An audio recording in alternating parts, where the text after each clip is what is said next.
Right now, it's under wraps across the street from the Palace of Versailles. Though it doesn't look like much, beneath the steel girders and the coating of foam is a priceless 300-year-old treasure. It's a 10-ton, 12.5-foot-high sculpture of Louis XIV by the Italian genius Bernini. What you see is the mold that'll be used to make a copy of the sculpture that will come to Jackson to stay.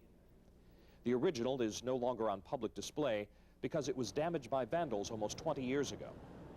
After the vandalism in 1980, 2 copies of the statue were made. One is here at the Louvre in front of the Ayampe Pyramid.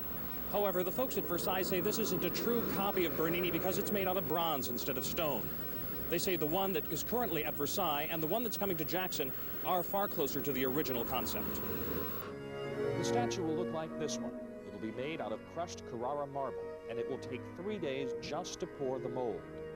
Once the finished product makes its way from France to Mississippi, it will stay there, a permanent reminder of the splendors of Versailles. Largest attended exhibition. The mastermind behind the Jackson exhibition is Jack Kyle. More than 55,000 people from Alabama came to the last big exhibition in Jackson.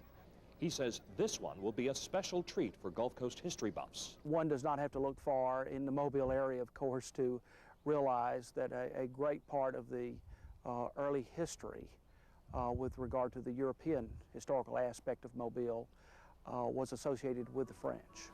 We all know the opulence and the grandeur and that was associated with the reign of Louis XIV, under whose reign Mobile and the Mississippi Gulf Coast area was discovered by Europeans and settled by Europeans.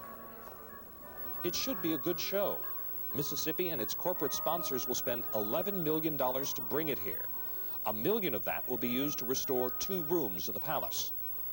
One is a room where Louis XV kept his Maltese dogs. They all had little mattresses.